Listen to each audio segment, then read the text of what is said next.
दोस्तों, एक 35 साल की बेहद खूबसूरत करोड़पति महिला गहने पहने हुए सज संवर कर ऐसी लग रही थी कि जैसे कोई 22 साल की लड़की हो। वह अपने बॉयफ्रेंड यानी कि एक लड़के की बाहों में खोई हुई थी। तभी वह लड़का उससे कहता है कि भाभी जी, अगर आपने मुझे खुद से अलग किया तो मैं मर जाऊंगा, अपनी जान दे दूंगा। तो दोस्तों, जवाब में वह औरत कहती है कि मेरा भी यही हाल है, अगर तुम मुझसे अलग करोगे तो मैं भी मर जाऊंगी, अपनी जान दे दूंगी। उसके बाद दोनों एक दूसरे की बाहों में खो जाते हैं। दोस्तों, कुछ लोगों को अपनी खूबसूरत बीवी पर बहुत ही नाज होता है, लेकिन कुछ अपने पति का नाश का कारण बनती हैं, विनाश का कारण बनती हैं। दोस्तों, चलिए जानते हैं इस सच्ची घटना को। आगे बढ़ने से पहले एक ही रिक्वेस्ट है कि आप वीडियो को लाइक एवं सब्सक्राइब कर लीजिए ताकि मेरा हौसला बढ़ता रहे। दोस्तों, यह जानकारी है उत्तर प्रदेश की औद्योगिक राजधानी कानपुर की है। दोस्तों, 4 नवंबर का दिन था। सुबह के 6 बज रहे थे। एक युवक मॉर्निंग वॉक के लिए निकलता है, तभी एक कार की चपेट में आने से उसकी मौत हो जाती है। इस हादसे की वजह से उस कार का भी बैलेंस बिगड़ जाता है और वह सामने खड़े खंभे से टकरा जाती है। उसका टायर फट जाता है।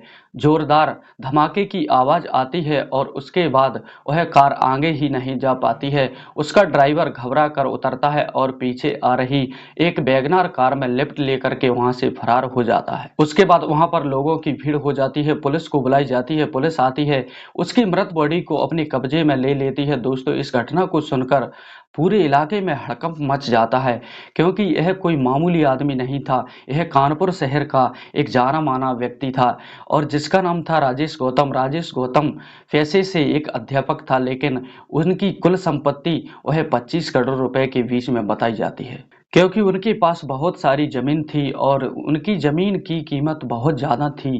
कानपुर एक महंगा शहर है और ऐसे महंगे शहर में उनके पास करीब 25 करोड़ रुपए की जमीन थी। दोस्तों, जब उसकी मृत बॉडी की सनसनाहट की जाती है तो पुलिस वाले उनके घर वालों को कॉल करते हैं और उनके 2 भाई थे, वह मौके पर आ जाते हैं। अपने बच्चों के साथ सारे लोग कानपुर में ही अलग अलग जगह पर रहते थे। यह दर्दनाक घटना को सुनकर गौतम की जो वाइफ होती है पिंकी, खूबसूरत महिला, इस उम्र में विधवा हो जाती है। वह बहुत जोर जोर से रोने लगती है। उसे कुछ समझ नहीं आ रहा था क्या हुआ, कैसे हुआ। तभी कुछ महिलाएं होती हैं उसके पास आती हैं, उससे हिम्मत देती हैं और जीने के लिए प्रोत्साहित करती हैं। दोस्तों, पुलिस वाले इस घटना को रोड एक्सीडेंट की फाइल बनाते हैं और मामले को रफा दफा कर दिया जाता है। लेकिन जो गौतम के भाई थे उन्होंने शिकायत दर्ज कराई कि यह एक साजिश है और हमारे भाई की एक साजिश के तहत हत्या की गई है। वह पुलिस वालों ने इससे कहते हैं कि यह रोड एक्सीडेंट नहीं है। दोस्तों, उनकी बड़े बड़े लोगों से जान पहचान थी। उन्होंने जब पुलिस पर दबाव बनाया उसके बाद दोस्तों पुलिस वाले इस रोड एक्सीडेंट का फिर से इन्वेस्टिगेशन करते हैं और 4 नवंबर के दिन जो एक्सीडेंट हुआ था उसकी रिपोर्ट वह 26 नवंबर के दिन आती है और रिपोर्ट आने के बाद पूरे शहर में हड़कंप मच जाता है। लोग यही सोचते हैं कि ऐसा कैसे हो सकता है, आखिरकार ऐसा कोई कैसे कर सकता है। दोस्तों, कहानी अब शुरू होती है एक नए मोड़ के साथ। दोस्तों, राजेश गौतम और पिंकी की शादी सन 2012 में ही काफी धूमधाम से हुई थी। पिंकी बेहद ही खूबसूरत और स्टाइलिश थी, बहुत ही सुंदर थी, लेकिन जो राजेश गौतम था वह दिखने में सांवला था और समान सा दिखता था। पिंकी और राजेश गौतम की एक दूसरे से कभी बनती नहीं थी, वह एक दूसरे को कभी मैच नहीं करते थे। लेकिन राजेश गौतम के पास धन दौलत की कमी नहीं थी, सरकारी नौकरी थी, शहर में रुतबा था, नाम था, सम्मान था, सब कुछ था, इसलिए पिंकी को वह हर सुख सुविधा प्राप्त थी। इन सब के बावजूद जो पिंकी थी वह अपने पति राजेश गौतम से शायद तन का सुख और मन का सुख नहीं मिल पा रहा था। लेकिन जो असली कहानी होती है वह शुरू होती है 2021 से। दरअसल राजेश गौतम को अपने मकान में कुछ काम करवाना था और उसके लिए एक कुशल कारीगर की उसे जरूरत थी, कुशल राजमिस्त्री की उसे जरूरत थी, क्योंकि उसे मकान ही बहुत सुंदर बनवाना था। दोस्तों, ऐसे में एक शख्स की एंट्री होती है जिसका नाम होता है शैलेंद्र। वह एक राजमिस्त्री था। वह घर आता है, राजेश गौतम से मिलता है और राजेश गौतम उसे अपने घर का काम समझा देता है कि इस तरह करना है। वह हम ही भरता है और अपना काम करना शुरू कर देता है। इसी बीच में शैलेंद्र होता है जो राजमिस्त्री, वह होता है, देखता है कि राजेश गौतम की पत्नी पिंकी के बीच में प्रतिदिन झगड़ा होता रहता है। वह पिंकी पर नजर डालता है, वह देखता है कि वह बहुत ही खूबसूरत थी, उसे हमदर्दी हो जाती है। बीच बीच में कभी-कभी बहुत ज्यादा झगड़ा बढ़ जाता था, तो इसी बीच में शैलेंद्र भी बोल दिया करता था, जो कि राजेश गौतम को ही बोलता था कि भैया आप क्यों भाभी को इतना बोलते हो, इतना डाँटते हो? वह इतना सारा काम करती है, चाय-पानी बनाती है, दिन भर बिज़ी रहती है, इतना दिमाग लगाती है और आप इनको ही बोलते रहते हो। दोस्तों शैलेंद्र का इस तरीके से बीच में बोलना पिंकी को काफ़ी अच्छा लगता था, कहीं न कहीं अच्छा लगने लगा था। सोचती है कि यह मेरा दोस्त है, मेरा हमदर्द है, उसे अपना दुःख-सुख बाँटने के लिए हमदर्द मिल जाता है। इस तरीके से वह काफ़ी बातें करने लगती है। एक दिन उसके कंधे पर अपना सर रख कर के वह रोने लगती है। दोस्तों इसी बीच में दोनों कब एक दूसरे के गले लग जाते हैं, पता ही नहीं चलता है। शैलेंद्र जो होता है वह पिंकी के आँसू पोंछ देता है, लेकिन इसे गले लगाने की वजह से उसके दिल में कामुकता जागने लगती है। वह उसके साथ संबंध बना लेती है। उस पिंकी को उसे तलाश थी और उसे मिलता है शैलेंद्र। इस तरीके से शुरू हुआ था। अब चूँकि राजेश गौतम था वह एक अध्यापक था, उसका आने-जाने का टाइम फिक्स था।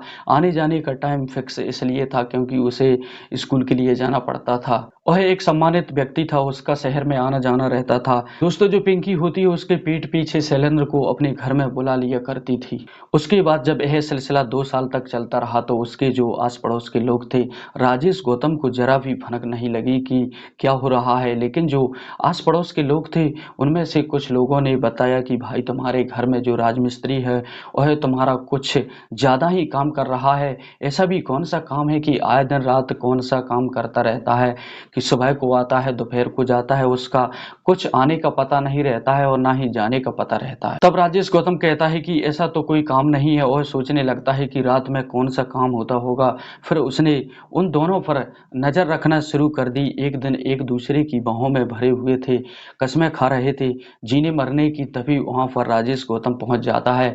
वह रंगे हाथों उन दोनों को पकड़ लेता है और उनके बाद दोनों को काफ़ी समझाता है, पिंकी को समझाता है क्योंकि उसे मान-सम्मान का डर रहता है। शहर में उसका नाम होता है, सोचता है कि ऐसी कुछ बात अगर बाहर जाएगी तो बहुत ही बदनामी होगी। वह पिंकी को इस तरीके से समझाता है और जो शैलेंद्र होता है उसका भी हिसाब कर देता है, पैसे दे देता है, उसके बाहर निकाल देता है और उससे कहता है कि इस घर में दोबारा तुम दिखाई मत देना। लेकिन दोस्तों इसका भूत कहाँ उतरने वाला था। पिंकी और शैलेंद्र की हरकत जारी थी। इसलिए राजेश गौतम था वह पिंकी से लड़ाई करने लगता है, उसकी मारपीट करने लगता है, पिंकी उसे तंग आकर के। और तब शैलेंद्र और पिंकी दोनों प्लान बनाते हैं कि क्यों ना इसे रास्ते से हटा दिया जाए और इसी क्रम में शैलेंद्र एक दिन उसे लाकर एक जहरीला पदार्थ देता है जिससे राजेश गौतम की हालत खराब हो जाती है। वह अस्पताल में जाता है लेकिन खुशकिस्मती से वह बच जाता है। शायद वह इतना पावरफुल नहीं था जो उसकी जान बच जाती है। उसके बाद यह दोनों एक और दूसरा प्लान बनाते हैं।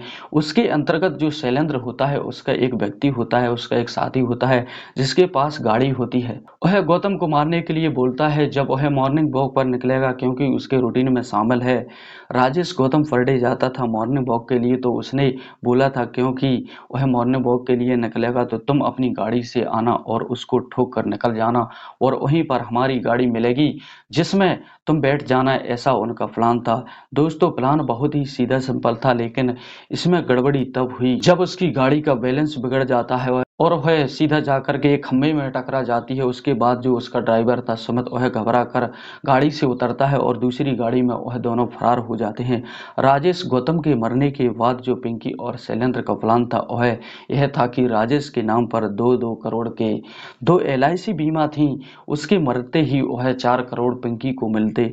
उसके बाद उसकी जो सरकारी नौकरी थी स्कूल की वह भी पिंकी को मिल जाती और उसके बाद जो उसकी पूरी प्रॉपर्टी थी वह भी उस पिंकी को मिल जाती। दोस्तों दोनों का यही प्लान था लेकिन जब यह सब हो जाएगा तो हम दोनों शादी करेंगे, जिंदगी भर अय्याशी करेंगे। इसके बदले में उसने हवस में आकर ही अपने पति को मरवा दिया। दोस्तों उसने समाज के बारे में नहीं सोचा, इंसानियत के बारे में नहीं सोचा, ऊपर वाला भी यह सब देखता है उनके बारे में भी नहीं सोचा। दोस्तों आप क्या सोचते हैं इस कहानी पर कमेंट करके अपनी राय जरूर दीजिए। आखिरकार पुलिस ने उन दोनों को, पिंकी और शैलेंद्र को, दोनों को गिरफ्तार कर लिया है, उनको जेल भेज दिया है। दोस्तों इस कहानी को सुनाने का उद्देश्य किसी के दिल को आहत करना नहीं है बल्कि आपको जागरूक करना है क्योंकि समाज में इस तरह की घटना अधिक फैलती रहती हैं। आप अपनी फैमिली के साथ स्वस्थ रहिए, खुश रहिए, खुशियां बांटते रहिए। दोस्तों आप हमारे चैनल को लाइक एवं सब्सक्राइब जरूर कर लीजिए। मिलता हूँ एक और अगली वीडियो में, तब तक के लिए खुश रहिए, खुशियां बांटते रहिए। जय हिंद, जय भारत।